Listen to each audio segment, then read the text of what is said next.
Good evening, everyone. Apologies for the late start. We'll just wait here and make sure that everybody is in the Zoom that is joining remotely. We have a few people who have joined us here tonight in City Hall. Okay, so I think we will begin. We have a fairly full agenda tonight. We'll start with some council reports and some updates. I have a few updates and reports to give. So while we are all enjoying the warmer weather and dreaming of the long summer days ahead, you may be less excited by the return of the orange cones, as the majority of our capital works programs are set to begin. Since I was first elected as mayor more than 4 years ago, upgrading our infrastructure has been a priority for City Council and for me due to the urgency of the situation.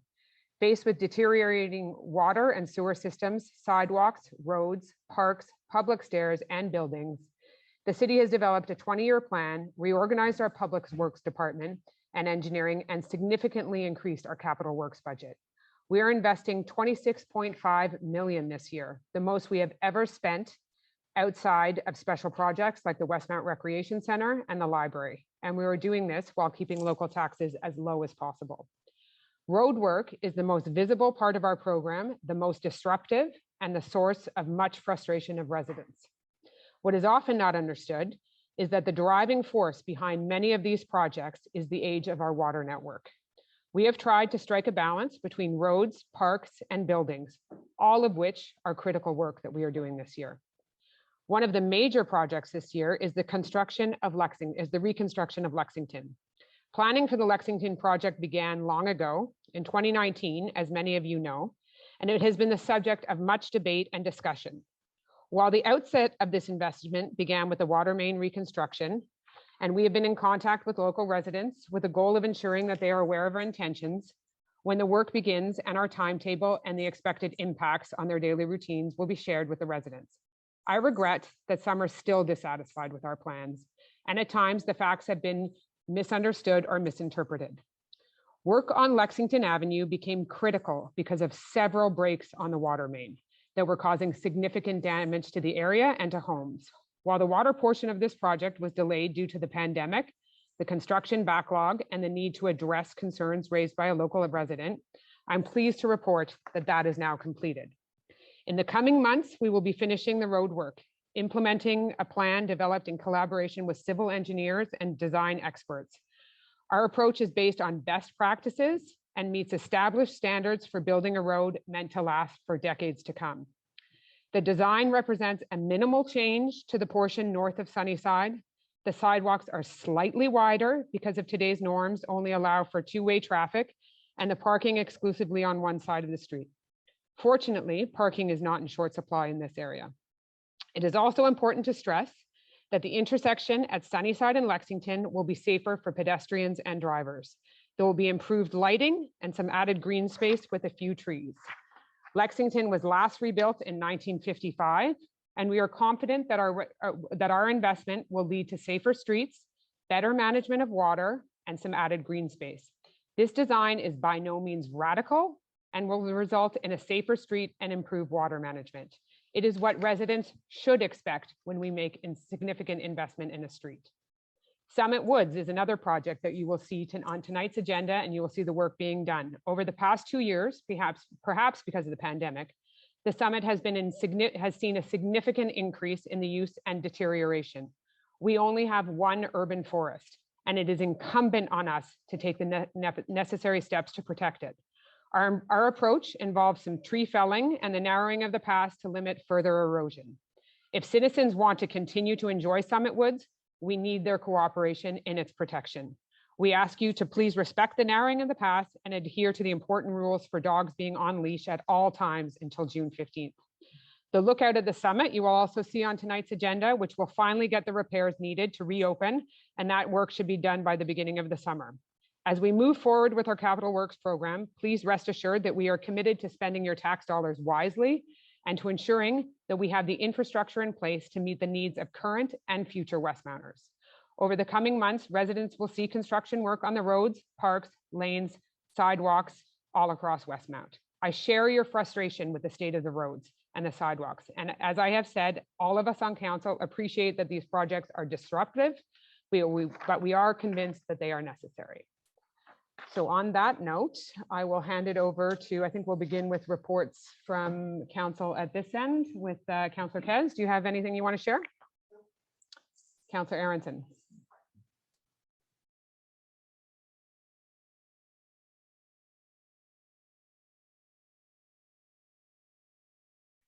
Thank you, Madam Mayor. Not much to report this week. There are a few tiny small items. I would like to thank everybody who was able to come out for the big park cleanup on April the 29th. The park is much cleaner and nicer than it's been in some time, and I'd urge residents to please try to do their best to keep it that way. If you do see litter in the parks, on the streets, or even on your own property, please take a moment just to pick it up and throw it out. If you don't, it's very likely that either nobody will, or it becomes a burden on our hardworking public works, who have a lot of other cleaning to do. So we all got to pitch in and do our part, please and thank you. In addition to that, I had received a very nice note reminding us that our duck friends are back in the park. And from the point of view of of taking care of our environment, please do be aware that the ducks are present in Westmount Park. They are delicate. They will be laying eggs. If you or more likely if the children in your care happen upon a nesting site, please do take care to leave the ducks unmolested so that they can grow and thrive and bring us all joy as they hatch their new ducklings. Lastly, last week was large item pickup for big and bulky garbage. Unfortunately, if like me, you've missed it, there will be another one week of June the 6th. So yeah, June 6th is the next week. It was not.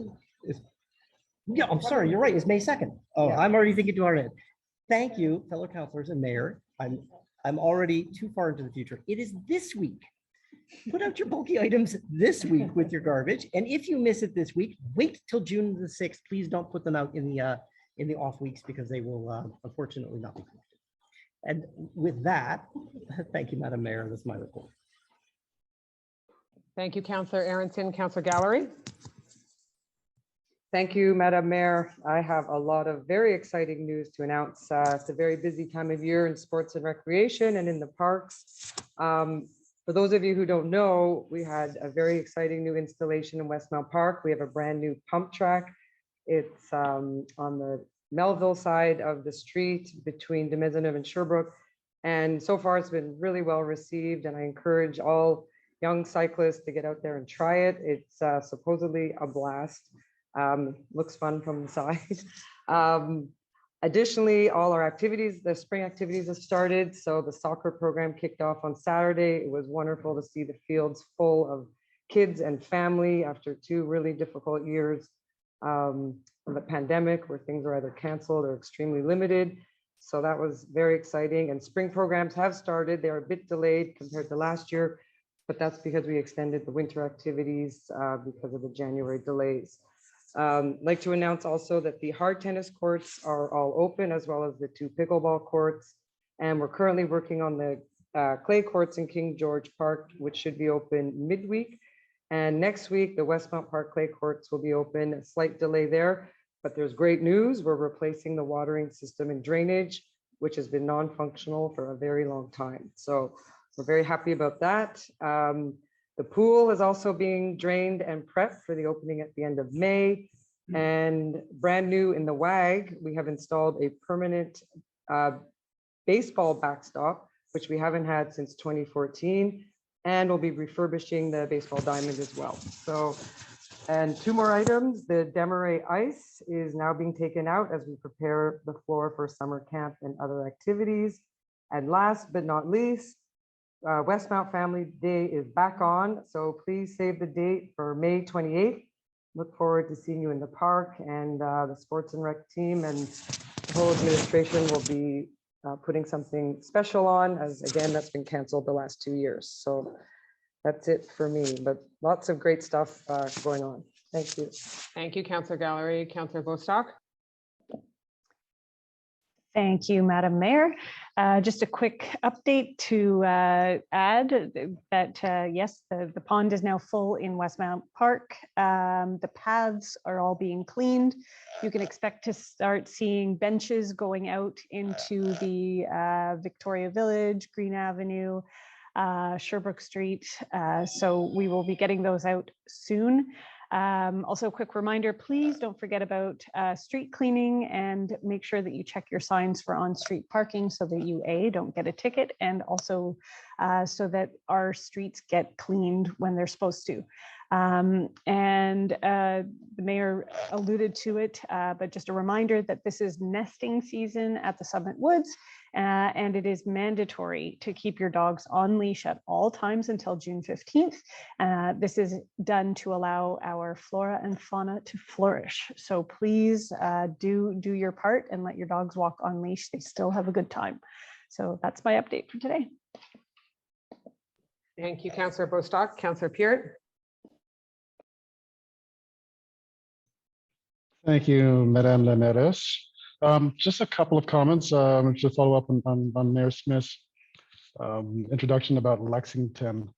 As many of you are probably aware, Lexington has been a project that has been the subject of a lot of discussion in the city, a lot of discussion in the community, and certainly a lot of discussion amongst council and within the administration. But it's important that we're all starting with the same set of facts.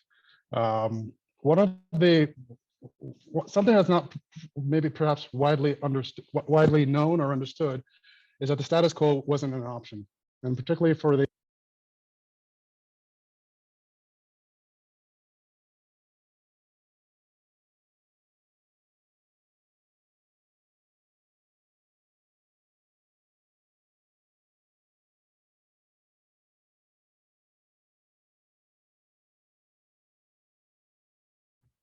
How about now? Yes. Okay, sorry. The status quo was not an option, and particularly for the two blocks that are on the north side of the port of the project. So I'm talking about Shorncliffe all the way through to the dead end at St. Marcelin. That road is the narrower segment of the road, but currently the current state is there are 2 lanes of traffic and 2 lanes of parking. That cannot be replicated in a way that satisfies today's current standards. So in all cases, if we were to rebuild exactly as it was, we would still have to eliminate the parking space, 1 parking lane on one side of the street, because there is not enough room for 2 parking lanes and 2 lanes of traffic. So we have eliminated a parking lane on the east side of the street. And again, I just want to reiterate, that had to go in all cases. Now that we have a street with only 1 parking lane and 2 driving lanes, if you add up that lane, or if you reallocate that space that was previously a parking lane and give it back to the 2 other lanes, those driving lanes become too wide. So to compensate for that, we narrow those driving lanes. Overall, the impact is that the street is narrower. When I say the street, I'm talking about just the road, curb to curb. The street is narrower by 16 inches on each side. So that means there is less asphalt and a little bit more sidewalk that's being reallocated on both sides. That's the net difference on those 2 blocks. So, but the big takeaway is that the parking is gone, but the parking had to go. So that's the baseline that we have to really think about is the status quo cannot be replicated. Parking always had to go on one side of the street. And so the net difference between today and what will be built for the 2 north blocks of Lexington is that the street will be 16 inches narrower on both sides of the street. Going down southward towards Edge Hill, that is the widest, it's one of the widest streets that we have on the territory. It is a street that currently has 2 sides of parking, and just like on the north side of Lexington, parking is not allowed for 4 months out of the year. Again, like on Lexington and wide around within this district, parking is not in short. There's no shortage of parking up there, or utilization has showed that historically we're at about a 30% utilization. There is more than enough parking, even when one side of the street is consolidated for all the parking. So what we've done is on the lower portion, let's call it the 2 blocks from Shorncliffe down to Edge Hill, we have eliminated the parking on one side of the street.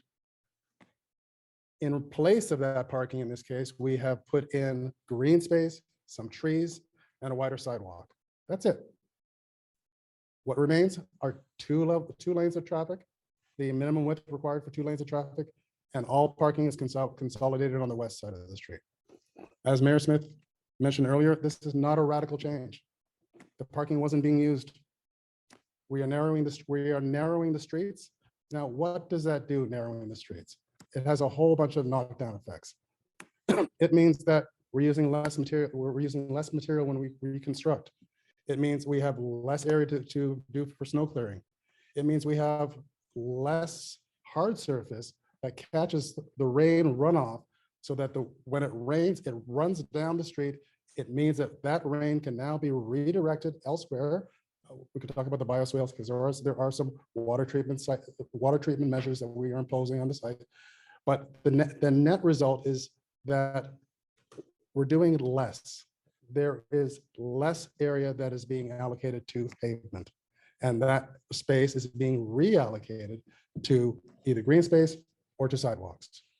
There's a misunderstanding. This is something that I really understand, because it's not obvious to anybody who looks at the street. We look at the street, we see pavement, but what we don't understand is beneath that pavement is an underlayer of concrete. So when we talk about reconstruction, what we are doing is we are literally reconstructing the road.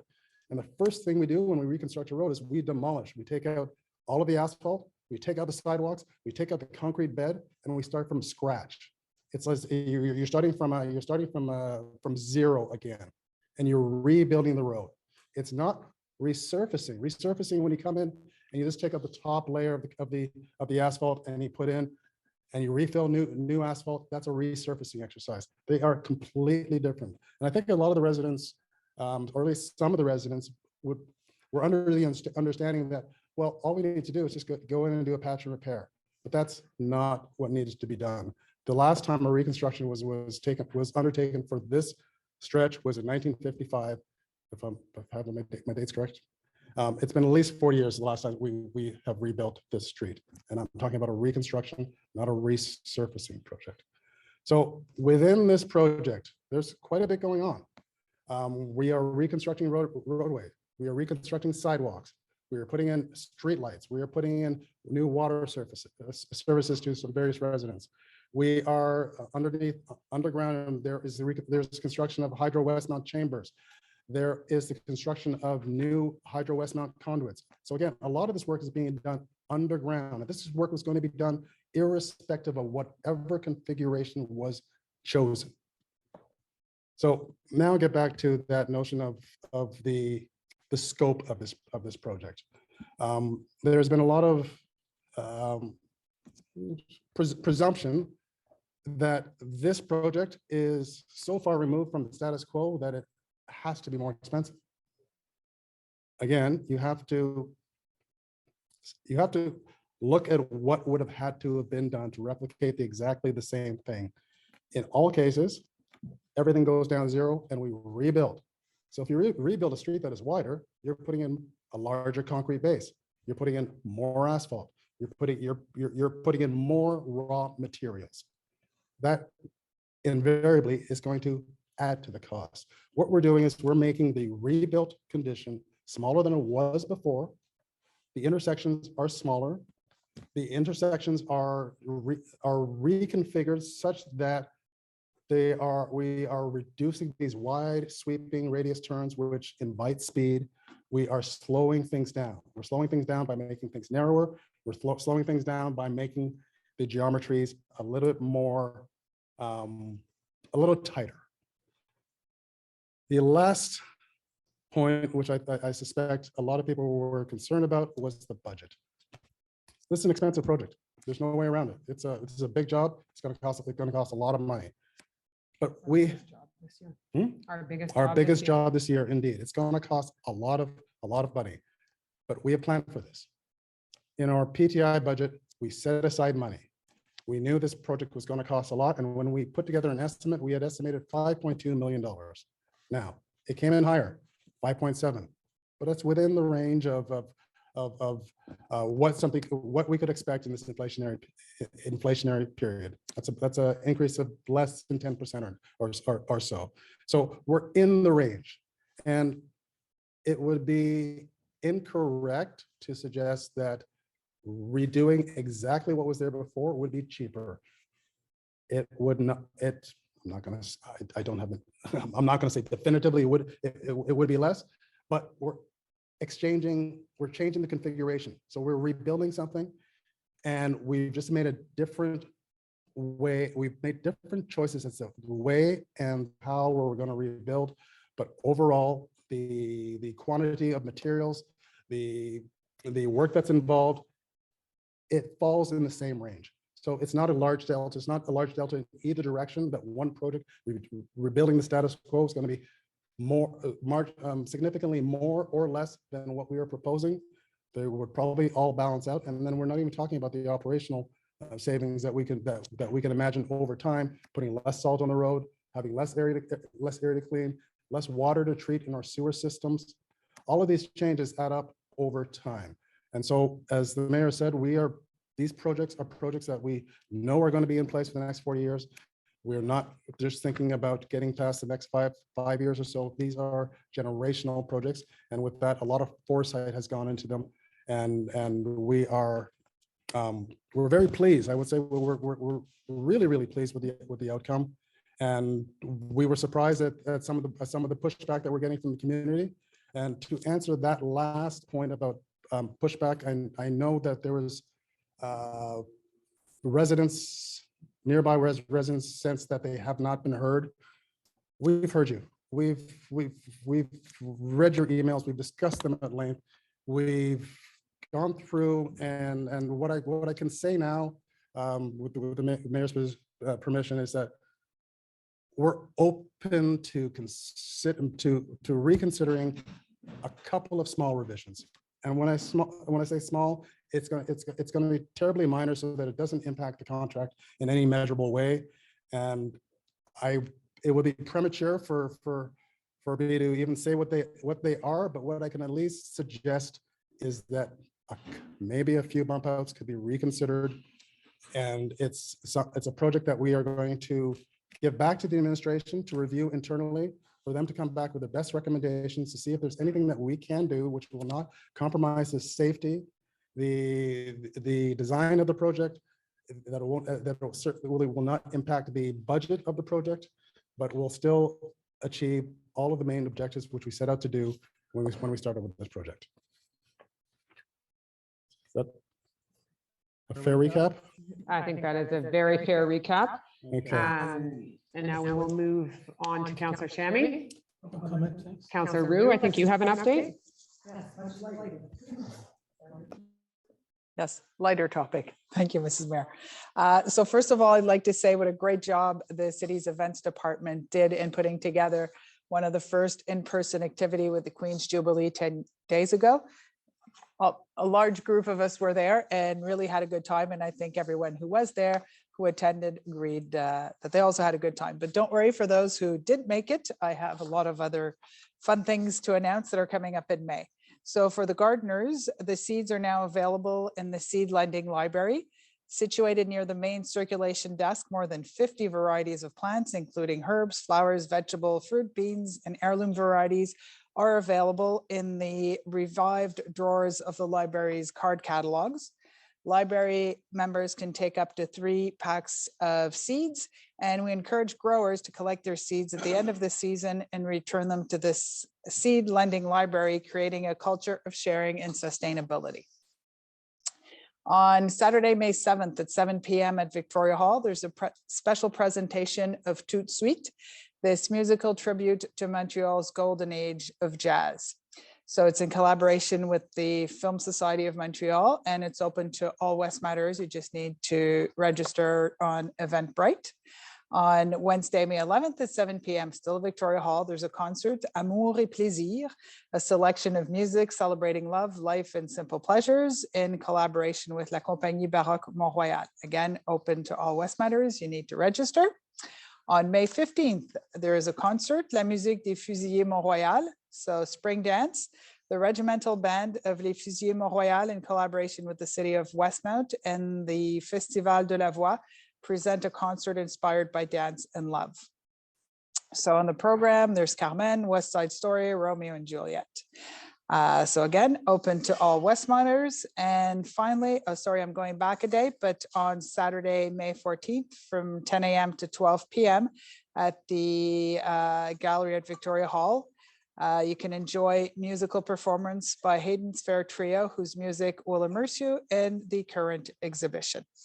So lots of things to look forward to. And the directors of the library are working hard to get the library back open with regular hours. So to come in the next few weeks. Thank you. Thank you, Councillor Roux. I don't think Councillor D'Amico had an update tonight, but I think Councillor Peart wanted to follow up something, and then I'll close on a few events. Sorry, thank you, Mayor Smith. I won't take too much time. Later on tonight, we are going to be discussing a minor derogation file. First time that we have one on the boards in the city.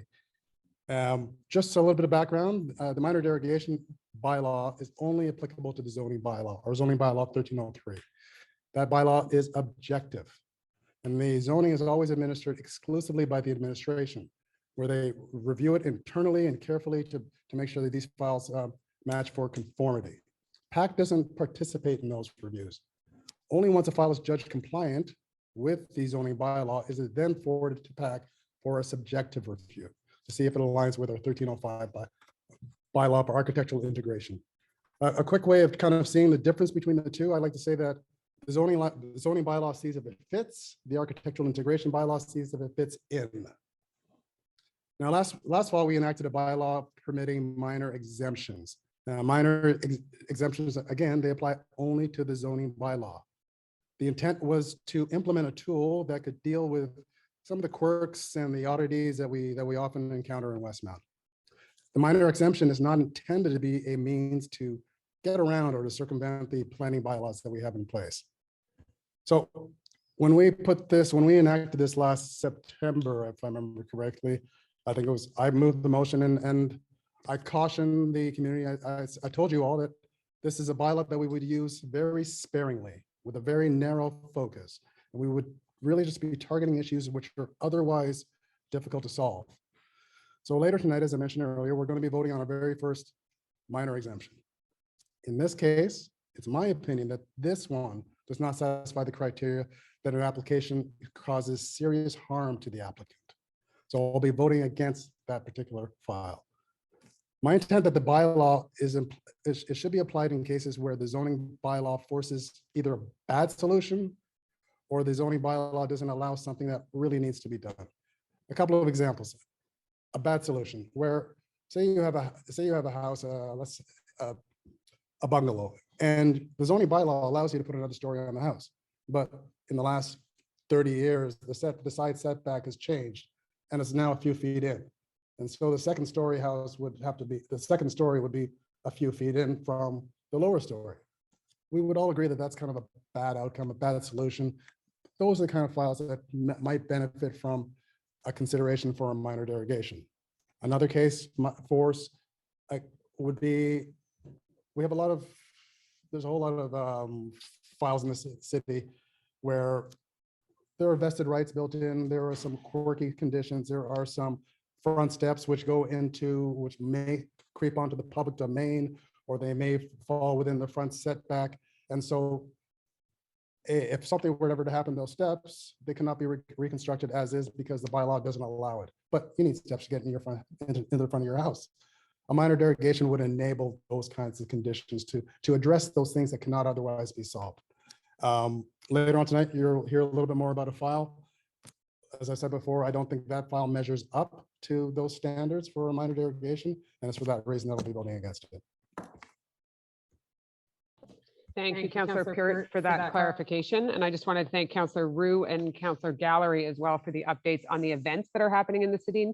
And I think I speak on behalf of council and I've gone to a few of these events now, including the Queen's Jubilee and the sports banquet last week, and seeing soccer roll out and everything that's happening at the library and the gallery, that it is such a welcome return of having events and being in person and being able to do it safely. But I want to thank the community events team and Sports and Rec for all their hard work that they have done over the past 2 years to really continue to keep people engaged, but to say how really, truly wonderful it is to be back in person events. So thank you to both those groups. So now we will move hang on, I just pressed mute by accident. We will start with any questions in the room, and then we will go to questions that have been submitted online, and then we will go to the Zoom questions. Is that the order that we want to do this in? Okay, thank you. On va commencer avec les questions dans la salle. First up, you state your name and address and your question. Evening, Connor Sampson, Grosvenor Avenue. Madam Mayor, councillors. I have two very quick questions, if you'll permit. My first question is a follow-up to the last time I appeared before you about 2 months ago. Background HVAC unit on the Metro. I understood last time that construction was imminent. Nothing has happened. So my question is, who respectfully is the point person on this file? Was a permit actually filed for this object when the location was built? I will hand this over to the Director General. He is the point person from the administration here with us tonight, and will explain what's happened. So since we spoke last time, I addressed your question to the urban planning department. The inspectors have gone and met with Metro. They put in a permit request to displace the equipment completely as to where they were initially. That permit was given on the 28th of April, and they are to start work this week. And you will meter it once it's installed to make sure it actually conforms to bylaws. Thank you. On a much happier note, I guess I'm here with Christine Cardinal, master swim team. I guess we won the provincial championships. So we're very pleased with ourselves. Along the same, yeah, very pleased. Social media. Congratulations to all of you. Thank you. So along that note, swimming always, I believe there was an assessment study that was done in June 2019, demonstrating demographic demand. We're very excited to see if a feasibility study was awarded in November 2020 to TLA Architects. We wondered when we might be able to see this study.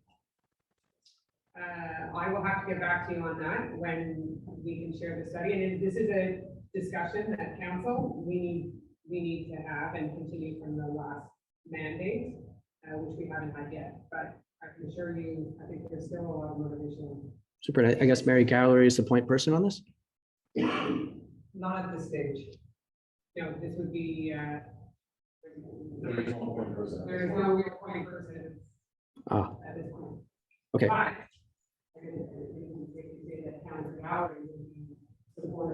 Oh, I'd be very happy to move this forward as quickly as possible, but it is.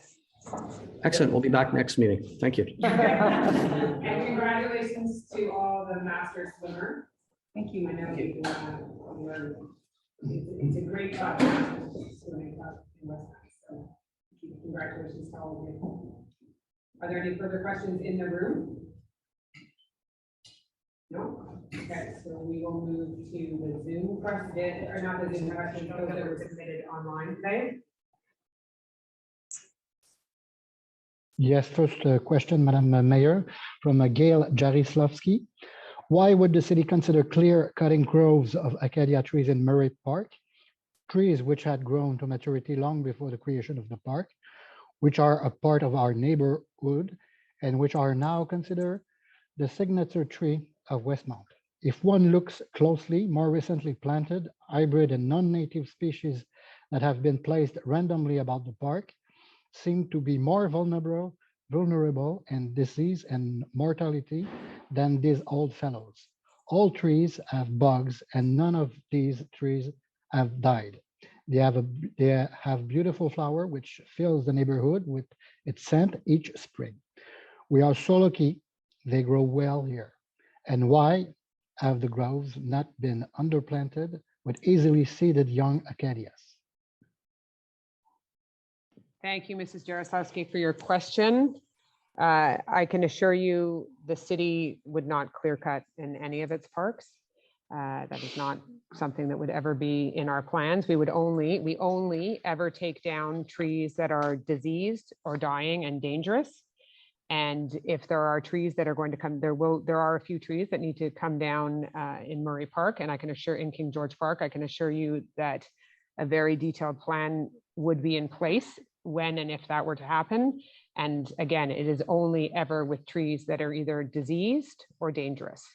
So and as for your question about the underplanted of seeded young acacias, I'll refer that to the administration and we will get back to you with an answer for that. Did Councillor Gallery want to comment on that? Yes, I'd just like to add that we've had experts assess all the trees in the park, and they've put in place a very strategic plan where, as you said, the dangerous, diseased, and dead trees have been marked, and the cut will be strategic and spread out over a few years, starting with the most pressing and urgent needs. And yes, there's a planting and replacement program in place, and that will be taking place in the fall, I believe. So yes, there will be no clear cutting, and we are moving forward on this carefully and strategically. And you can see more information on the Engage Westmount platform on our website on that, which has a lot of information on that. So thank you for your question. Next question. Question from Madame Dorothy Lipovenko. Why was York Street overlooked in the delivery of flyers notifying households of special public consultation with the mayor and councillors for District 4 and 5 residents held last month? There was no ad in local media, and residents who did not receive the flyers were unaware of this meeting. Thank you, Mrs. Lipovenko, for your question. These flyers were given to Canada Post to deliver. We're not sure why. There were some mistakes in the delivery, omitting some houses on certain streets, but you can be assured that it was very clearly stated what areas they were supposed to be delivered to. They were also delivered outside of the district, so there was a few hiccups with that apparently, but this was handled by Canada Post and not the city, and we had put it on our website and social media, but no, we had not paid for an ad in the local paper. But I'm sorry that your house was one of the ones that was omitted. And it wasn't a consultation. It wasn't a public consultation. It was a meet your counselor, and I was there to support the counselors, and we had some members of the administration and residents came out to ask questions, share ideas, and we're going to be having another one for residents of District 7 and 8, and I believe the date was set for May 31st. So thank you very much for your question. Next question. Next question from Mr. Fred Gervin. Mayor Schmidt, the storm of July 8, 2020 provides sufficient rain to overload the combined sewer storm system in the Victoria Village. Sherbrooke between Lansdowne and Claremont was flooded on the north side to the height of the sidewalk. Whereas along Sherbrooke between Lansdowne and Guy, there was no accumulation of water. Do you disagree with my statement? And there's two questions. Has a cause for the backup in the Victoria Village area been discovered? So I guess your first question was, do I agree with your statement? Yes, I remember that storm. So I do agree with your statement that there was flooding around the Victoria Village area. I can't say definitively from Lansdowne to Guy, but I'm assuming that that you know that. Do we have an update from the administration on this, or should we respond back to Mr. Gervin? We will respond back to you directly about the discovery or the work that was done for the Victoria Village area. And was there a second part to this question? Have modifications been made to prevent a reoccurrence?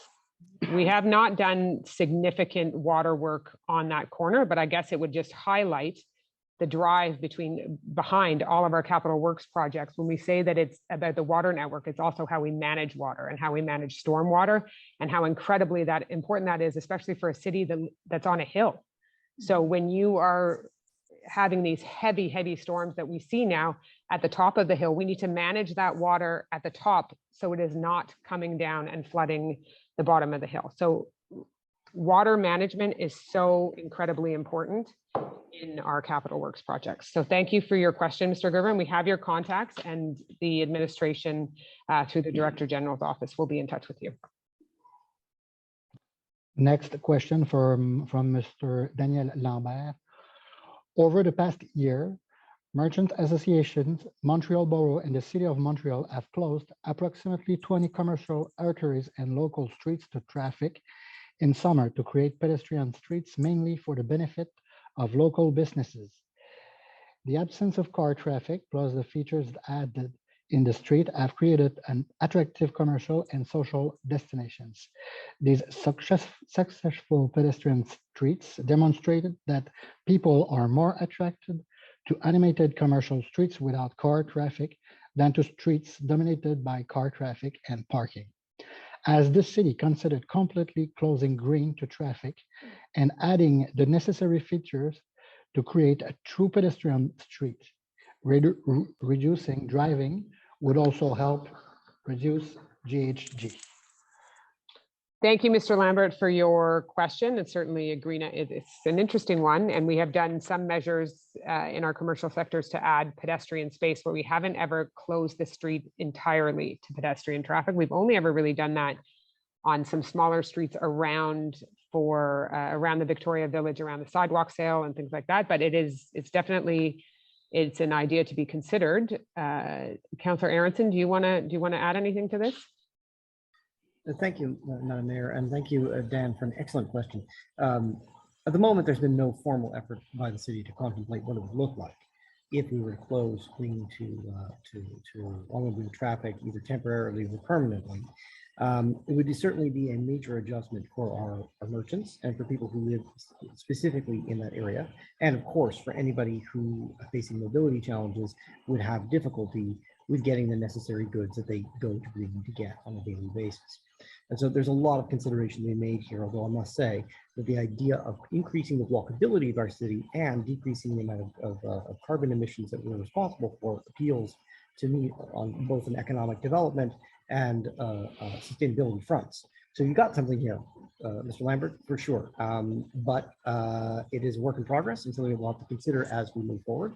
I would say that the success of the experiments we're doing at the moment with street narrowing outside of Dawson College on the Maisonneuve between Atwater and Wood, as well as the additional street furnitures that will be deployed elsewhere in the city, including on Green Avenue this year, will determine the tenor of those kinds of conversations. So if residents enjoy those kinds of things, like them and want to see more, I would encourage you, other members of the Cycling Association and Pedestrian Association, and everybody who wants to see this type of thing happen, to speak up, email me, or express your support for it.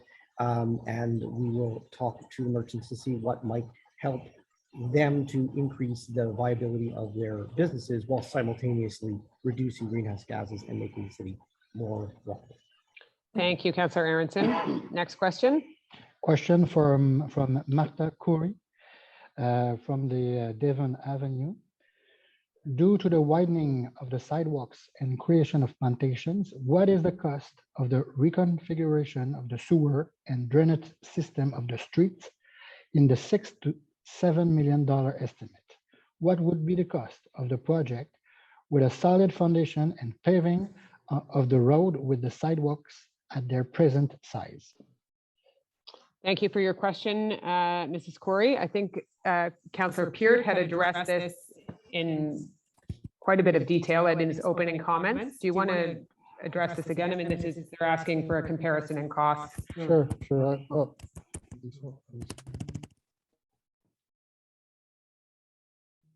Oh, yes, I did talk about the sewer and drainage, and one of the key points was we're reducing the amount of sorry.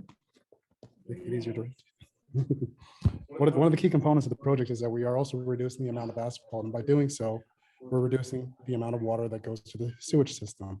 There is no reconfiguration of the sewer system, but there is an additional component that we were adding to address some water management on the site, and that's in the shape of what are called bioretention systems. And what that means is instead of sending the water into the sewage system, we send it off the curb and onto the grass in areas that are specifically prepared to collect the water on site.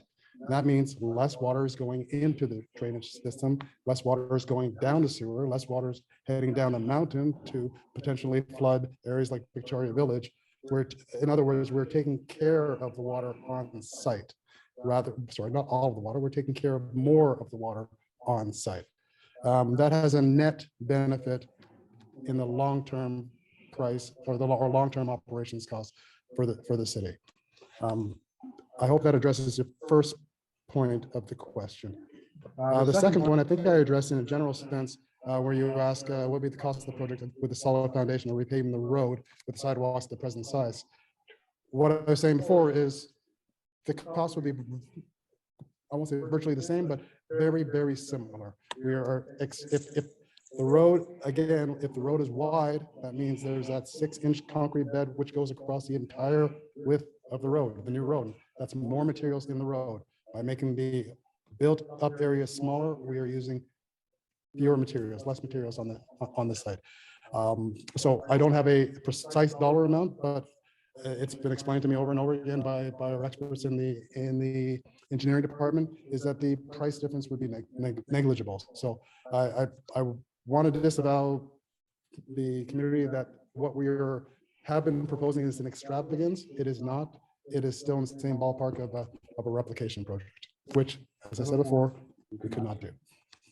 Yeah, and as we had discussed before, it's so important, the water management on our streets, and we get one chance to rebuild this. You know, it's a multi-generational street, right? So it's critical that we address this. We do it every time we do a reconstruction, and the water management aspect of this is incredibly important. So thank you for your question. Next question. Next question from Madame Sandra Sell. I noticed that proposed playground announced in the Independent and I have a slight concern. The proposed structure is for age group 18 months, 5 years old, yet besides the interactive flowers, I don't feel like there's much that would interest the younger toddlers, as it seems more advanced for their age group. My 2.5 years old loves to climb and yet finds similar structures already in Westmount Park not as interesting as other structures in different parts throughout the city. Would the council be open to other play structures, or is it too late? Personally, it just seems a little bit too advanced for the under 3 age group, and we already have a similar rope climbing structure. Might be nice to have something more inclusive for them. Thank you very much for your question and for your feedback. We aren't adding another structure at this point. That is the space that we can fit it into in Westmount Park, and it is that we follow. Obviously, we have to adhere to all safety guidelines, and it is for this age group. I think you'll find. I think it's great that you have ideas on parks. I'd love to hear more of them. We'd like to hear from all users of the park, and especially young parents of what they like. I hope that you've seen Somerville Park, and I personally adore the structure in Somerville Park. I think that's such a wonderful addition to our park, and we'll see Devon Park is going to get some new play structures as well. I hope this one is a success, and I believe it will be. It was picked from many different options, but we hope that it will be a success. Councillor Gallery, do you have anything you want to add to this? No, but thank you for your feedback. And we know, listen, we know Westmount Park is overrun with kids. It could use, when we had to replace the swings, when we like roads, when we replace them, we have to build them to today's standards. So when we had to replace the swing sets, we can't put in as many swings because you need more space between your swings now. So where there used to be, I believe, 6, now there's 4. So it means for a highly used park, without changing the footprint of that jungle gym area, we have less swings for probably more kids. So thanks for the feedback. I'd love to hear more. I'd love to hear any ideas you have on parks. And we'll try and incorporate them. If not, it can't be on this jungle gym, but we'd happily try and see if we can incorporate them in other parks that we're investing in. I think we have one last question. Yes, 2 more questions from Madame Maida Teitelbaum. Good evening, City Councillors. Reconstruction of Lexington Devon. First question, what was the projected budget submitted by the City of Westmount, and what was included in that budget for the reconstruction of Lexington Devon? I think Councillor Peart addressed this question early on in his comments. I'll let him address it again. We have obviously we have a capital works budget. It's an envelope for the year for all the work that we intend to do, that we hope to get done in this year. And we have an allotted amount for the Lexington Devon project. And this has come in, slightly over what we had budgeted, but I'll let Councillor Peart give you more details on that. So just to repeat what I was saying earlier, the amount of the estimate for this project was $5.2 million. It included all of the elements that were tendered and that are part of the contract documents. When you ask about the cost to repave the roadbed and replace the sidewalks, that's where I want to be sure that we're talking about the same thing. We did not look at repaving the road. Repaving the road just means taking off the asphalt, putting on new asphalt. In all cases, this is a reconstruction project. In all cases, we are finishing the works that we had started in previous years with the rehabilitation of the water mains, with the other works that went on underground. This is now we are dealing with the infrastructure at the road level, and that in all cases would have included taking down the sidewalks, taking down the roadway, taking down the underlying concrete bed to get down to 0, upon which we are rebuilding from there up. So that is the comparison you need to make, not a simple repaving job. So I just want to really, I've said it a few times, but I just really want to make sure that it's clear the difference between a resurfacing project and a reconstruction project. Thank you, Councillor Peart. And I think it's even more important to clarify because it was reported in the paper last week that it was that this was reconstructed 20 years ago. It was repaved, which is, by terms of in a capital works budget, that is a fairly insignificant undertaking to repave a road. You could call it almost, I guess a pothole is a Band-Aid of sorts. This would be, I guess an excellent paint job is how you might be able to compare it. But this is a full reconstruction. So it cannot, and if you are going to build new sidewalks and rebuild the road, it is, as Councillor Peart said, it is going down to the very base. So thank you for your question on that. I think that is all the questions online that had been submitted today. I'm not sure we have any questions in the Q&A. If we don't, we'll head into the next part of the agenda. I'm not seeing any questions or any hands raised, so.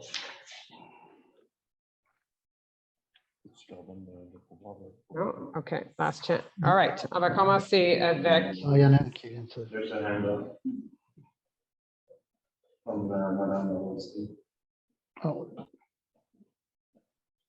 A hand up. I don't see a hand up. non, c'est ça, il a baissé la main finalement. Okay, Oh perfect. non, il est là, il est là. Okay, Mrs. Lowenstein, we're gonna. We see your hand up. So now you're allowed to stop, to talk. Hi, Mrs. Lowenstein. You have to unmute yourself. Yeah, is it better to speak it or write it in the chat at this point? Whatever you prefer. Okay, thanks. I thought I heard Councillor Pert say there may be some very small modifications to the original plan.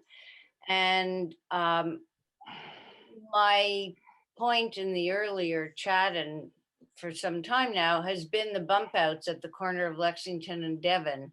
So at some point, I'm wondering if you would consider those.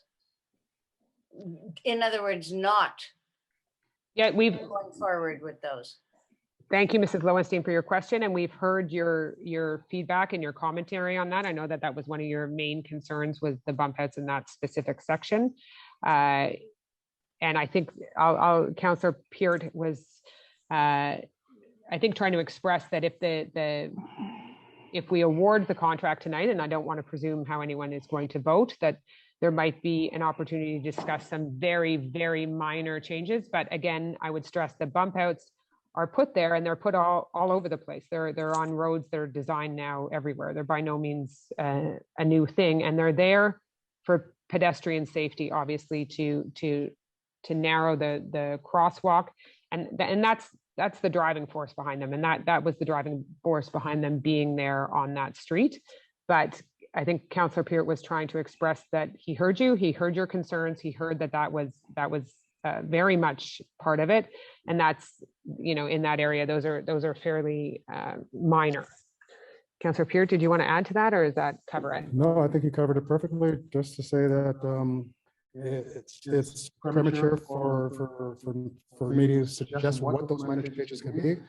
We will leave that to the experts in the administration. They will do a multidisciplinary review of things and see what minor changes we can make, if any, to maybe address some of the concerns that have been expressed by the residents, yourselves and your neighbors. Thank you very much for that. We're open to it. Thank you, Mrs. Lowenstein. And I think since that's the last hand that I see up, I just want to stress again, can you mute so I don't go on you? Sorry.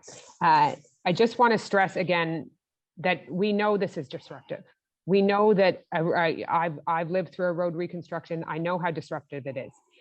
And that is why when we reorganized our engineering team, we have someone on site. We have someone who's there to coordinate, to answer questions, to give schedules, to communicate any major changes. We allow as much access as we possibly can, but we know it's disruptive. We know it's dusty, and it's makes for, and it's certainly an inconvenience, but our engineering team does an excellent job of communicating on site, and they will continue to do that on this street if and when the work begins on Lexington. So you have our assurance about that. Do you have a start date, please? I do not have it. I don't want to give you, I don't have a specific start date at this point, but when we have it, I promise you will have it right away. Thank you. I'm considering telling our private gardeners not to seed and spend a lot of money on fixing the grass. Do you think that makes sense for this year? Well, I won't address that specifically for your, because I don't want to make landscape decisions on your property specifically, but that's certainly something that you can talk to our engineering team about, and they would be happy to talk to you about that. Thank you. Okay. Thank you, Mrs. Lowenstein. And thank you for your feedback over the past couple of months. Thank you. Okay, I think that's it for questions and hands up. Okay, perfect. We will now move to the adoption of the agenda. Councillor Shammy. Thank you, Madam Mayor. I move that the agenda of the regular council sitting of May 2nd, 2022 be adopted. Thank you. A seconder on this will be Councillor Roux. All in favor? Carried. Item number 5 encore. Le conseiller Chamy, approbation du procès verbal. Merci, Madame la Mairesse. I move that the minutes of the regular council sitting held on April 19th, 2022 be now approved. Merci beaucoup. And appuyeur encore, Madame Roux. All in favor? Carried. Item 6, reports to council, les rapports au conseil. The following document is tabled. Resolution number 2022-04-68 of the town of Bay Durfee entitled Resolution on CN Spraying of Chemical Herbicides. Resolution number 2022-04-158 of the Ville de Saint-Anne-des-Plains entitled Appui à la MRC Thérèse de Blainville, mise au point quant au projet de règlement 2102, amendement le schéma de management de la développement 2005, je m'excuse, afin de modifier les aires d'affection relatives à la place Rosemere et à l'ancien site de golf de Rosemere. Public notice of the Ville de Montréal concerning notice of the public consultation to be held on Wednesday, May 4th, 2022. Bylaw P-RCG 14-029-4 of the Ville de Montréal entitled Règlement modifiant le schéma de management et de développement de l'agglomération de Montréal, RCG 14-029. Bylaw P-RCG 14-029-5 of the Ville de Montréal entitled Règlement modifiant le schéma d'aménagement et de développement de l'agglomération de Montréal, RCG 14-029. 6.2, 6.2, Councillor Shammy, minutes of the General Council of Committee, General Committee of Council. Madam Mayor, the minutes of the GC of the General Committee meeting of Council held April 4th, 2022 are tabled and are available on the city's website. Thank you very much. 6.3, Councillor Shammy again. The workforce report for the month of March 2022 is tabled. Thank you. 6.4, payment registry, Councillor D'Amico. Thank you, Madam Mayor. The list of payments for the month of March 2022 is tabled. Thank you. 6.5, list of approvals in virtue of bylaw 1507, Councillor Shammy. Thank you, Madam Mayor. In accordance with bylaw 1507 on the delegation of powers to certain employees of the city of Westmount, the list of authorization of expenditures for the month of March 2022 is now tabled. Thank you. Item 6.4, the payment registry, la registre des paiements, Conseil D'Amico. No, we did it. Oh, we did that. Sorry, we're now on 6.6. Je m'excuse. 6.6, list of duties on transfer invoices, liste de fraction des droits de mutation, Conseil D'Amico. Thank you, Madam Mayor. The list of duties on transfers for the month of April 22 is tabled. Thank you very much. Again, Councillor D'Amico, 6.7, tabling of the financial report for the 2021 fiscal year. In accordance with Section 105.1 of the Cities and Towns Act, I confirm that the treasurer has tabled the financial report and the auditor's report for the 2021 fiscal year, and that said documents will be forwarded to the Ministère des Affaires municipales et de l'Habitation. Thank you very much. Item number 7, adoption of council's position on the items to be submitted to the Montreal Urban Agglomeration Council. Conseil Shammy. Thank you, Madam Mayor. I move that the mayor, or in her absence, the acting mayor, be authorized to make any decisions she deems necessary and in the best interest of the city of Westmount and its residents regarding the items on the agenda of the Montreal Urban Agglomeration Council meeting to be held May 19th, 2022. Thank you very much. A seconder on this will be Councillor Peart. All in favor? Carried. Our first in-person agglomeration meeting happened last week, our first regular one. We had one extending the emergency measures, which was in person, but our first in-person aglo was last week. Item number 8, demande de l'aide financière au projet 2022-2023 au ministère de la Culture et des Communications du Québec. Conseiller Roux. Merci, Madame la mairesse.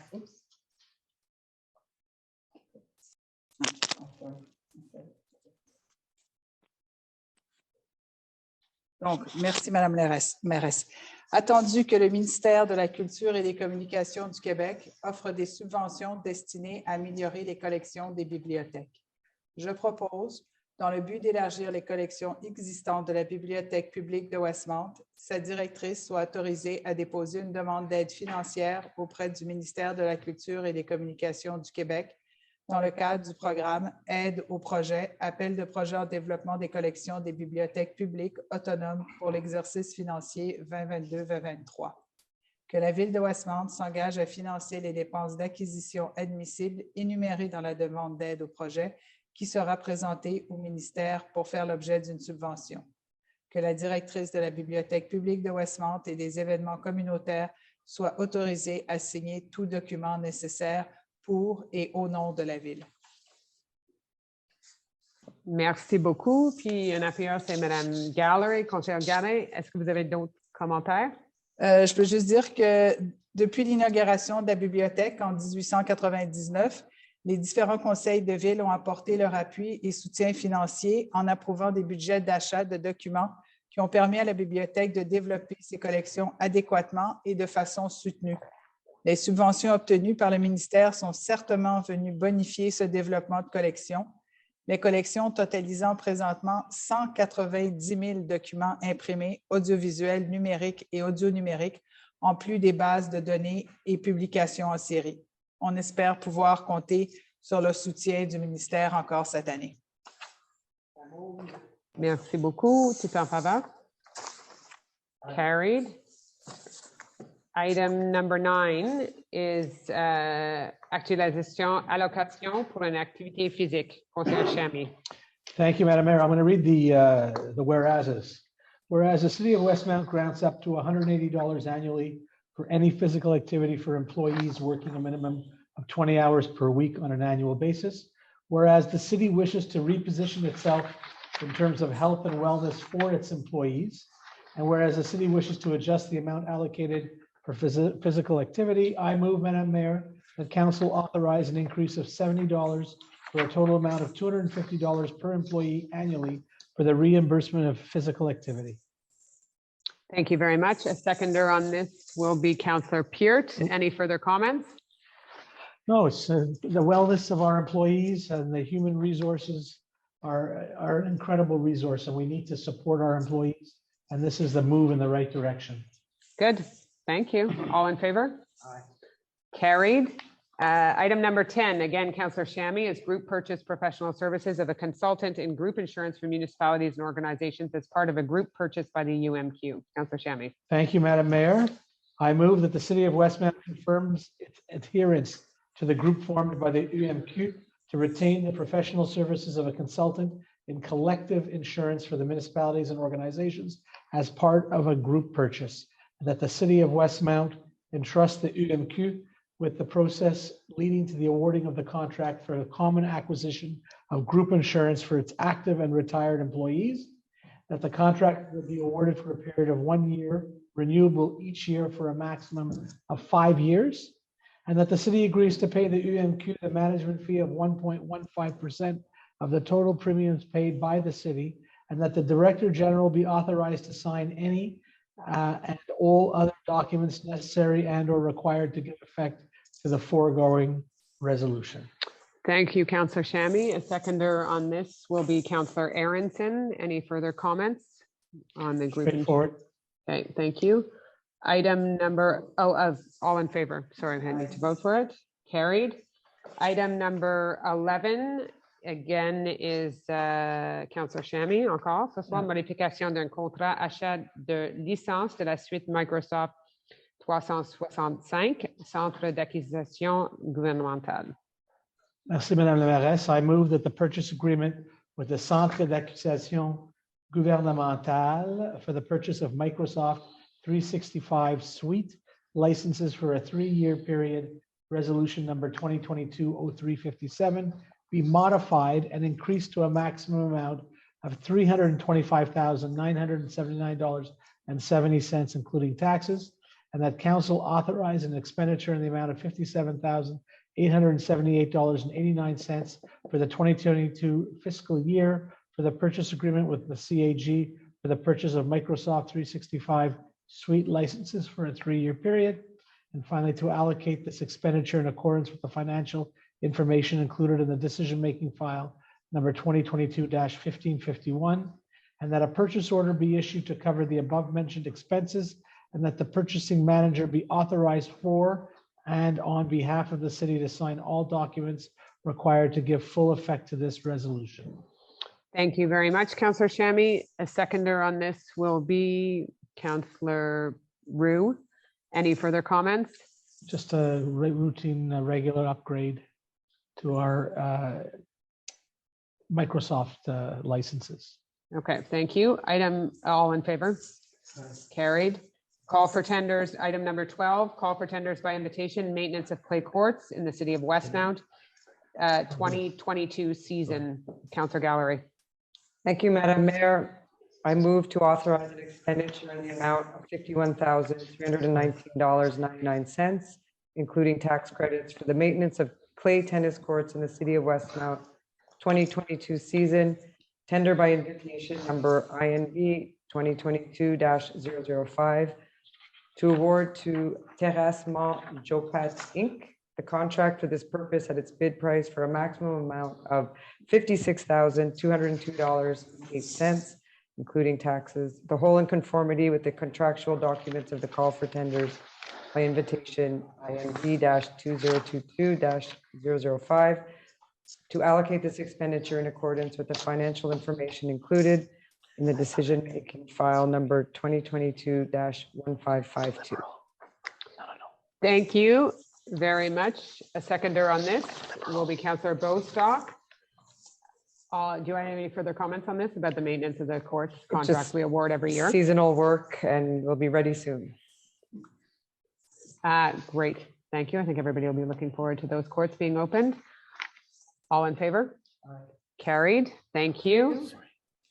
Item number 13, numéro 13, appel d'offres public, reconstruction de l'avenue Lexington et de l'avenue Devon entre Lexington et Croissant Summit, incluant le remplacement des services d'eau publique entre le chemin Edgehill et de l'avenue Sunnyside.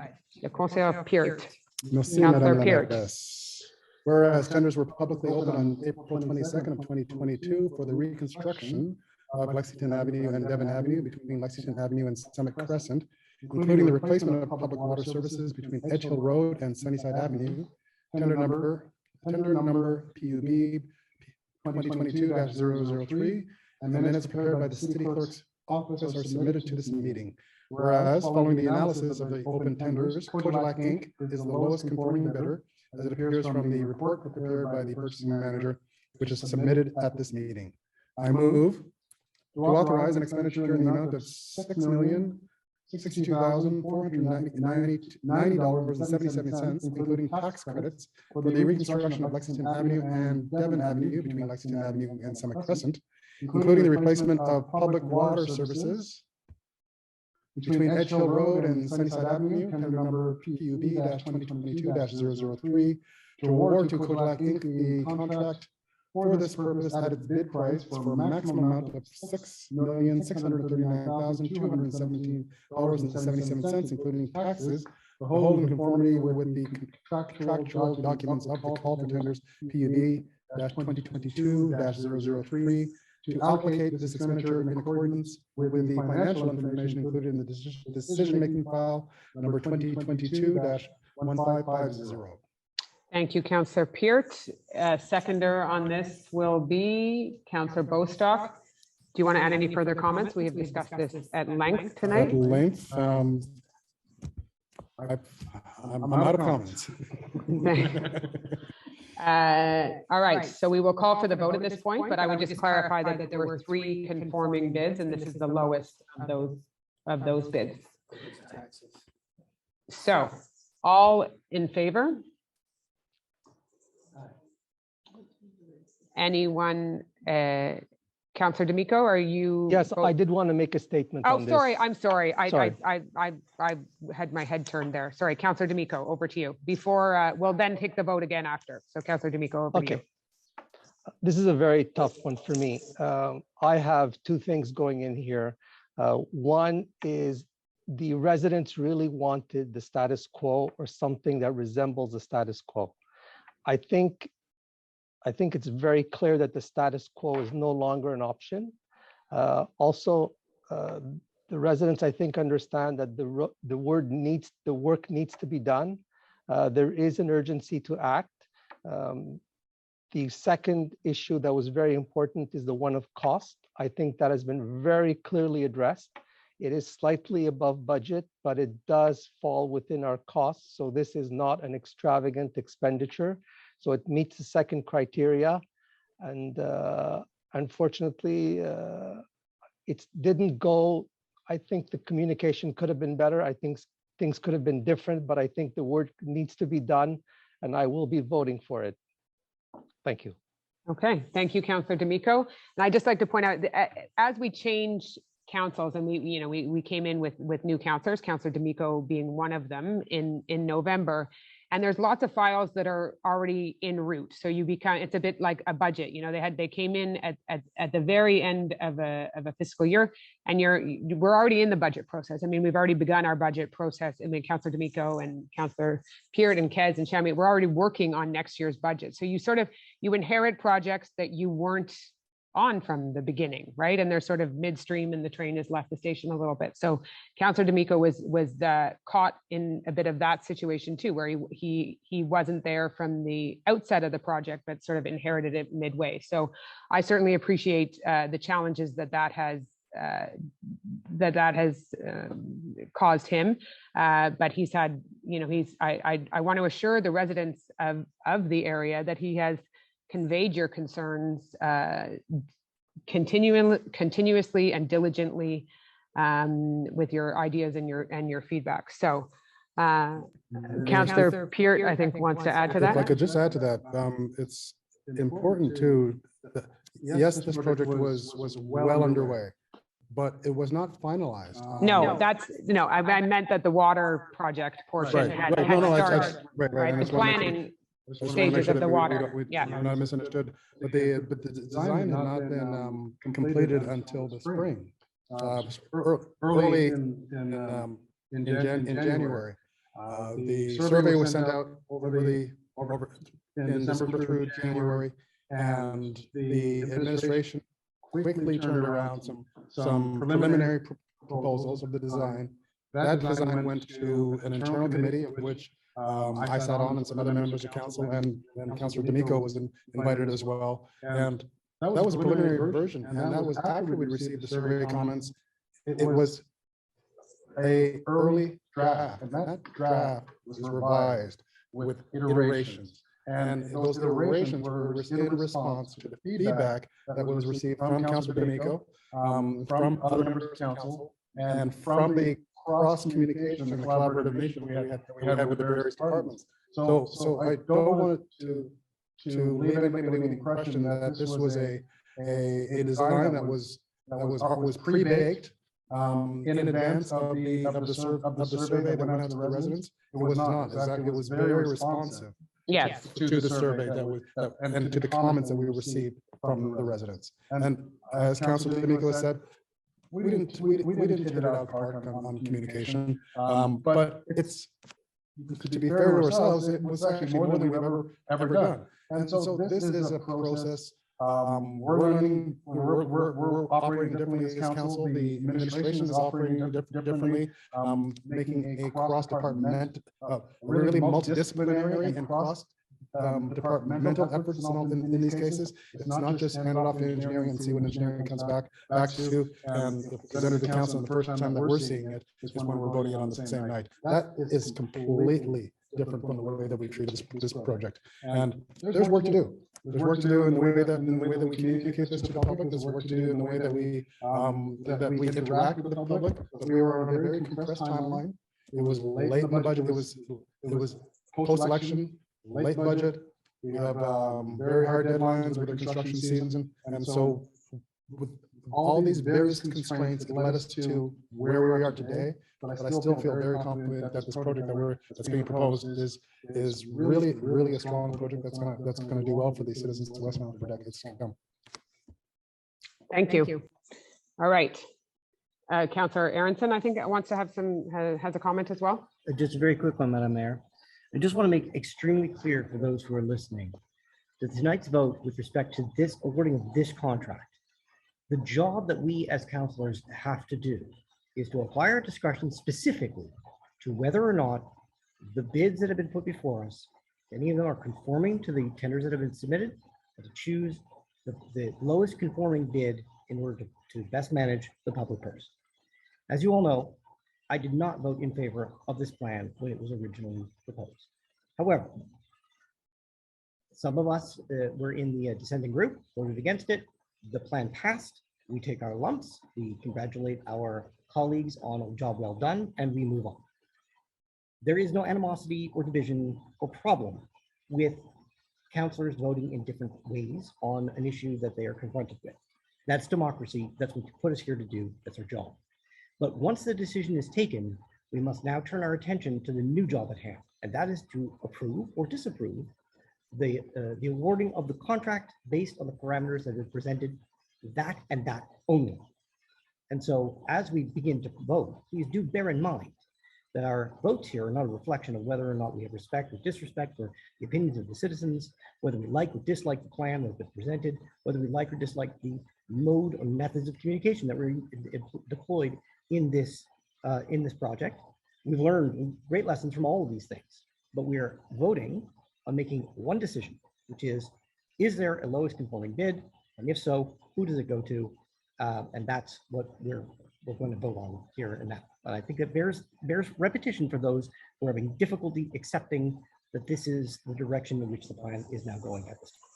Thank you. Thank you, Councillor Aronson. Okay, I will call for the vote again. All those, and it was proposed by Councillor Peart. It was seconded by Councillor Bostock. All those in favor?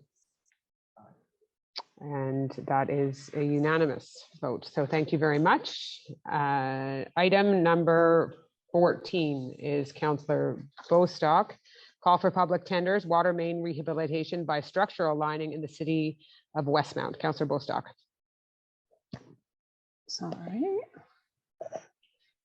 I move to authorize an expenditure in the amount of $2,827,060.67, including tax credits for the water main rehabilitation by structural lining in the city of Westmount, tender number PUB 2022-004, to award to Foraction Inc. the contract for this purpose at its bid price for a maximum amount of $3,096,001, including taxes, the whole in conformity with the contractual documents of the call for tenders PUB 2022-004, and to allocate this expenditure in accordance with the financial information included in the decision-making file 2022-1544.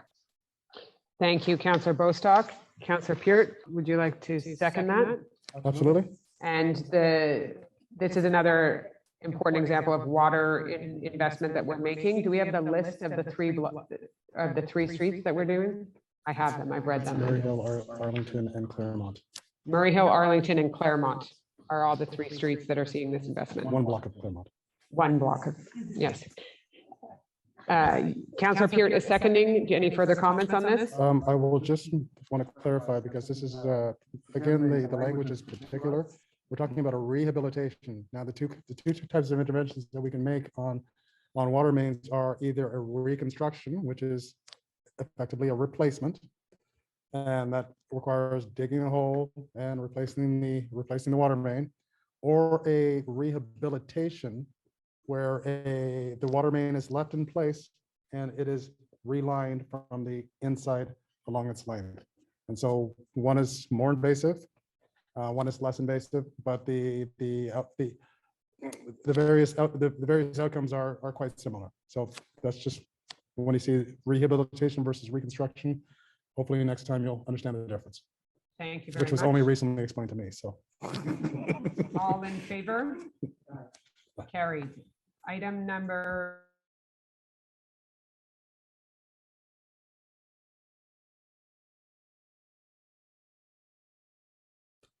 Thank you, Madame la Mairesse. I'll read the whereases in this case. Whereas tenders were publicly opened on April 8th of 2022 for the structural reinforcement of the Summit Lookout, tender number PUB 2022-007, and minutes prepared by the city clerk's office are submitted to this meeting. Whereas following the analysis of the open tenders, Consultant NCP Incorporé is the lowest conforming bidder as it appears from the report prepared by the purchasing manager, which is submitted at this meeting.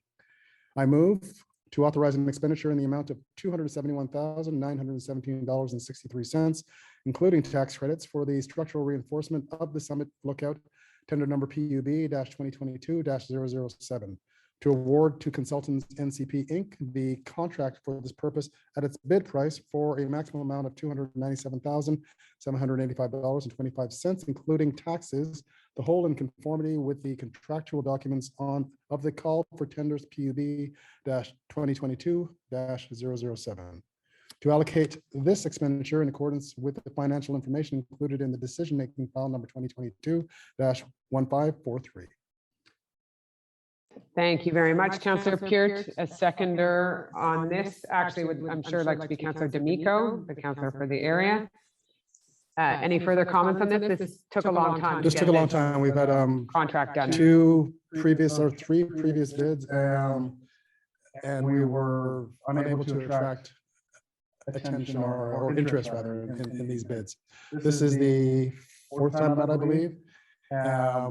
This time we had included a couple of options to see if we could present some flexibility, maybe make it a little more interesting if one option maybe might have started off with a potential bidder versus another.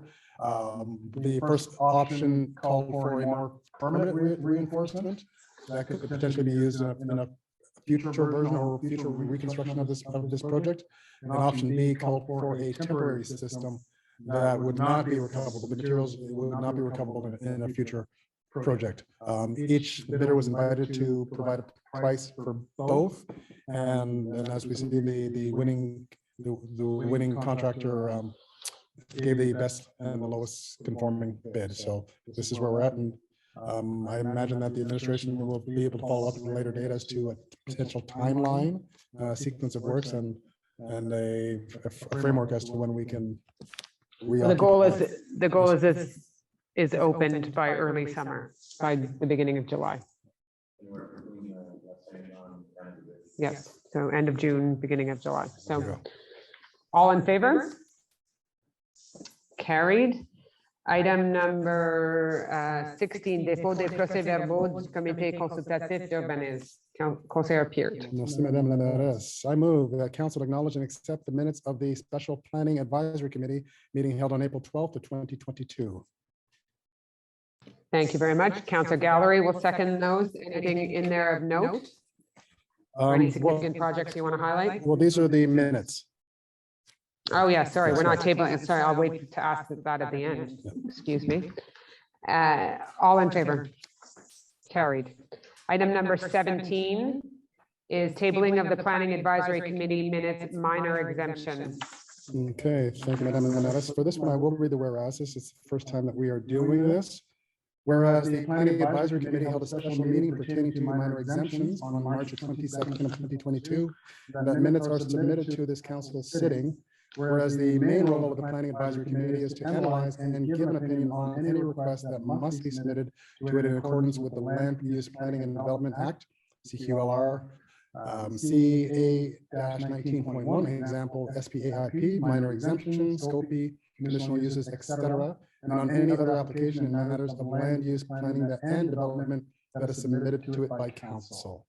I move that council acknowledge and accept the minutes of the Special Planning Advisory Committee meeting held on March 22nd of 2022.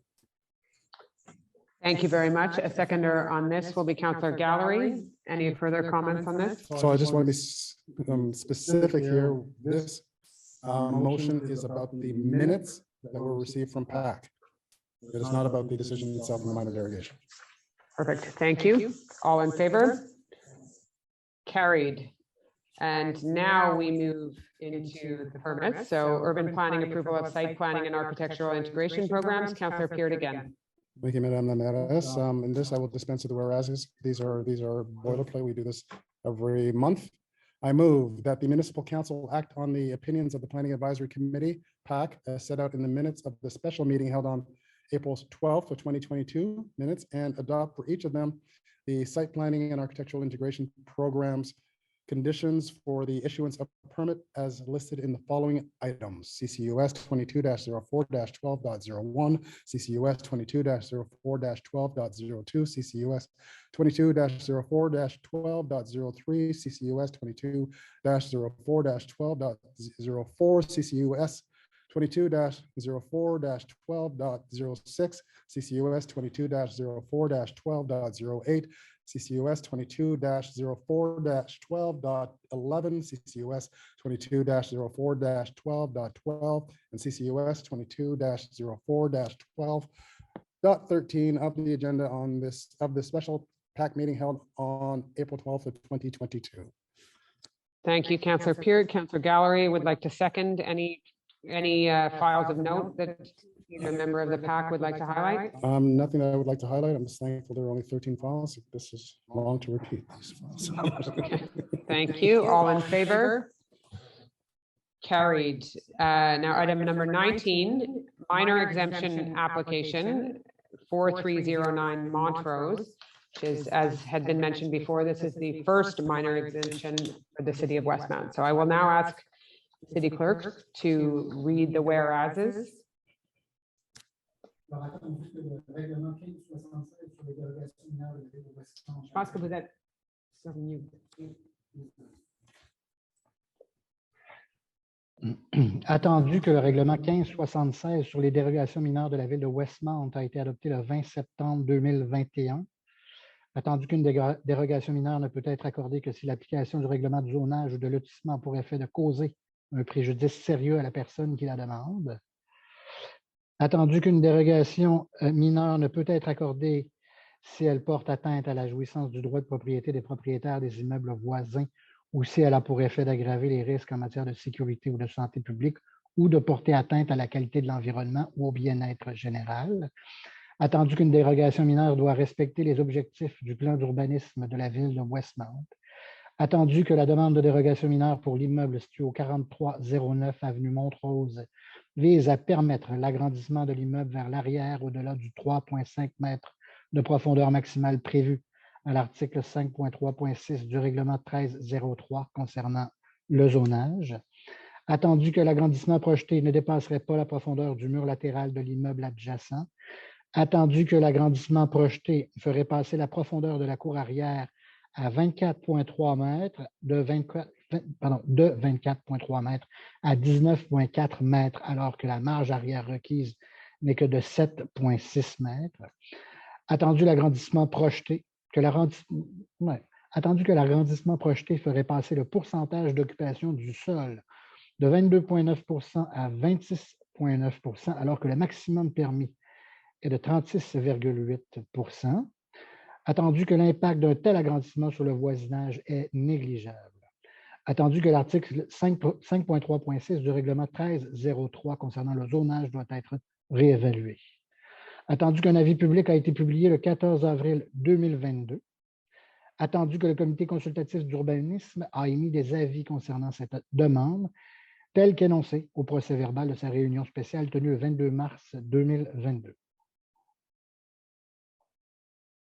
Merci, Maître Ferland. Now I would ask any interested persons having been given an opportunity to be heard in regard to this application. Is there anyone who would wish to comment on this? And if you do, just sort of.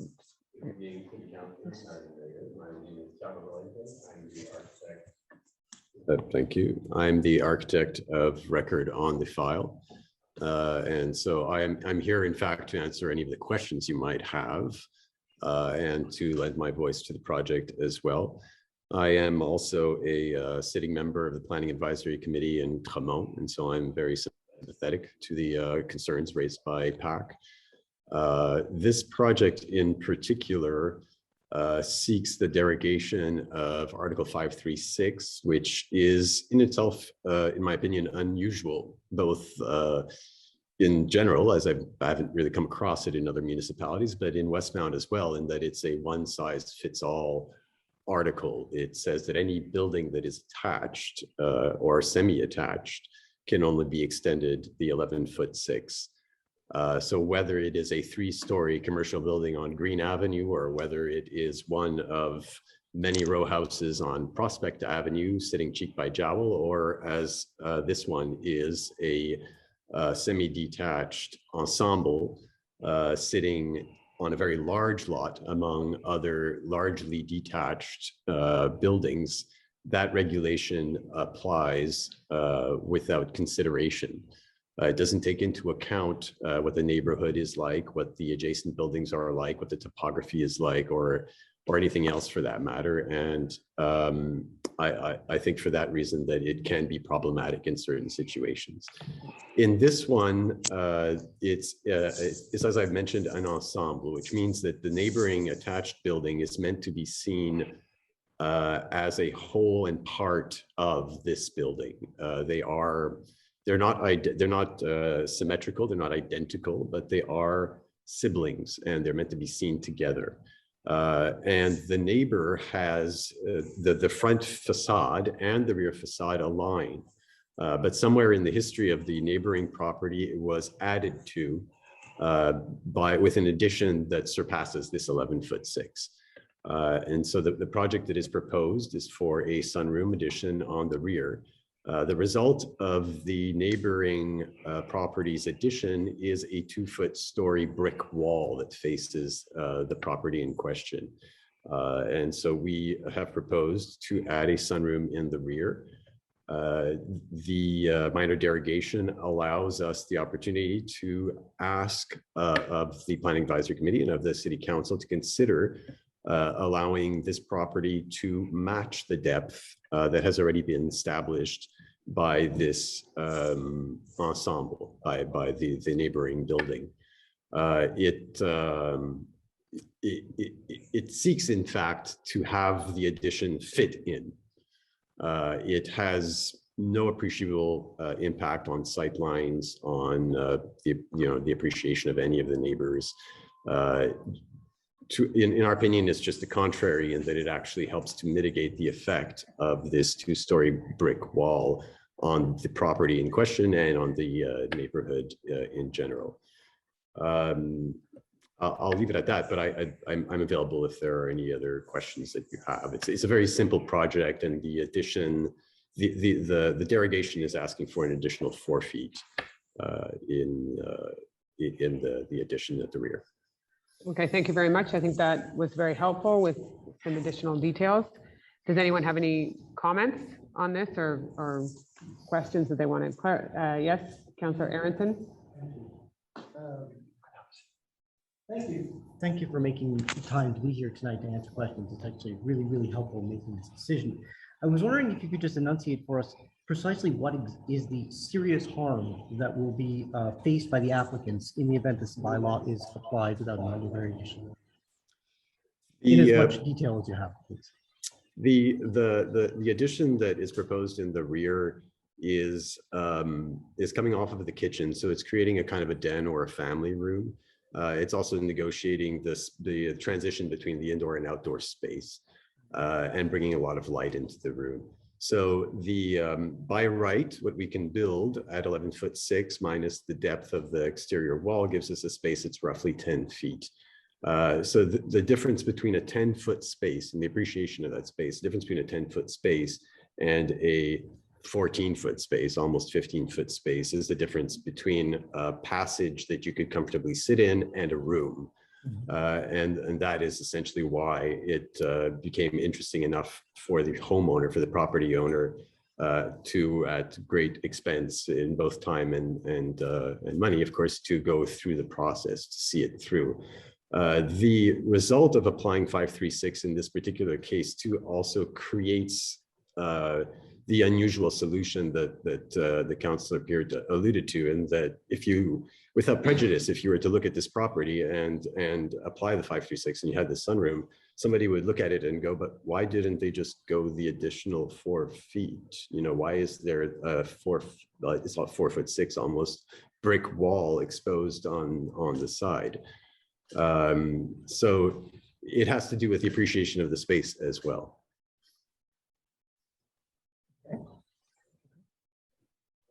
Asked and answered, as you would say, Councillor Aronson. I mean, asked and answered. I would have loved to have a little bit more detail about the form of the, like, specifically what the harm or the prejudice faced by the homeowners would be in the event that the bylaw is applied without minor variation. Examples that we've seen in theoretically in cases that we've discussed would be, say, situations where there simply wouldn't be a possibility of handicap access. Clearly, a major harm that would be caused by the application of bylaw that would prevent handicap access to a space that someone needs to be able to enter and exit. If you have any more detail as to the impact of applying this bylaw in the manner that it's been applied countless times before, and sort of, give us a little bit of a better characterization of how applying it would harm the homeowner, I think that would be helpful. But I don't want to take up too much of the council's time or push too hard on this particular point, as I think you gave a very eloquent answer, and if you have any other detail, we're all ears, but otherwise I'm good. Thank you, Councillor Aronson. Any further comments? I Anyone? would. Oh, sorry. Oh, you want to would- respond? I would just, I guess, add that the question of prejudice is a minimum requirement. So it was studied by the city at least enough to say that there is enough harm here to bring the process forward. But I would also say that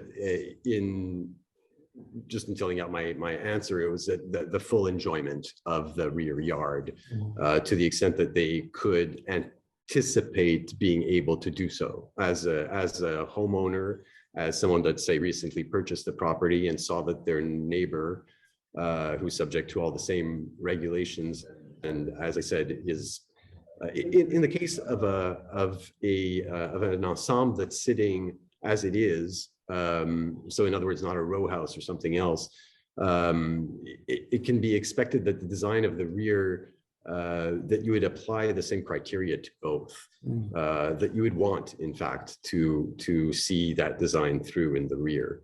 And this is where, in my opinion, 536 is it results in unusual solutions in a situation like this, because and I would be happy to hear any opinions of the city council, but I believe that regulation is in place to protect the neighbors, to enforce a certain quality in the built form, in the urban form, and it's working against it in this case. Okay, thank you for your feedback. Any further comments on this? Anyone else? Any questions? Thank you for the information that you shared and for clarifying some points. Thank you. I will now hand it over to Councillor Gallery. Thank you, Madam Mayor. I move that the preamble be an integral part of this resolution, excuse me. That council approve the application for a minor exemption for the building located at 4309 Montrose Avenue to allow the extension of the semi-detached single-family building to the rear by 4.85 meters, exceeding by 1.35 meters the requirement of section 5.3.6 of the City of Westmount zoning bylaw 1303, limiting the rearward extension of an existing attached or semi-attached building to a maximum of 3.5 meters beyond the face of the existing rear wall on July 9th, 1993. Thank you very much, Councillor Gallery. A seconder on this will be Councillor Shammy. Any further comments before we vote on this? Anyone? Councillor Peart? Well, I'll just make a couple of comments because it's worth pointing out what I find to be a very informative clause in the PAC, in the minute that was issued by PAC. And it's the last sentence that says, considering that several extension scenarios in conformity with the regulations are possible, including a shallower and wider addition with the same surface area as the proposed extension. Meaning that the applicant is not without options. They're not painted into a corner. I heard the gentleman refer earlier to an opportunity. I agree that this ask is minor in scope. I think we can all agree to that. But minor exemptions should be driven by constraints and not by opportunities. So for that reason, I'll be voting against it. And particularly given that this council here has previously voted for files which were similarly constrained or unconstrained as you may see it. and they've all adhered to the 3.5 meter constraint. And I would imagine some of them would be a little distressed to find that this case is judged to be unique when it's probably not as unique as it seems. That is being argued to be. And so that on its face feels a little bit inequitable to some of previous residents. And I certainly do agree that that bylaw merits some reconsideration, but I would prefer that reconsideration be applied universally to all applicants and not specifically to an applicant, because this case does, to me, it doesn't cross a threshold of being a unique condition. Thank you, Councillor Beard, for your feedback. Does anyone else have comments?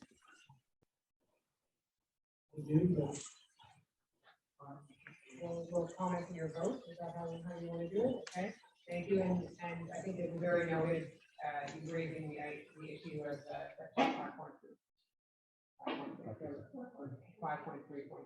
Yeah, noted. So it's, thank you for your feedback. D'Amico. Oh, Councillor D'Amico, I hand it over to you. I think you're going to recuse yourself from this vote. Yes, I will, but may I make a comment or no? Yeah. The only comment I have is that for me, the question of serious prejudice, and I've heard this over and over and over again, is that if the neighbor has it, how come I can't have it? So for me, that is the level of the threshold of serious prejudice. That's my only comment. Thank you for your comments. Does anyone else have any comments before we vote on this, our first minor derogation that's been proposed to council? No? Okay, so Councillor D'Amico is going to recuse himself from this vote. All those in favor? All those opposed? And the motion is carried. Thank you. And that brings us, we do not have any new items of business on tonight's agenda. So this brings us to the second question period. If there are any questions, now is the time to ask them. Otherwise, we will adjourn the meeting. On a une main levée, Madame la mairesse. Mrs. Lowenstein, I think your hand is raised. Yes. So now, Madame Lowenstein, you're allowed to talk.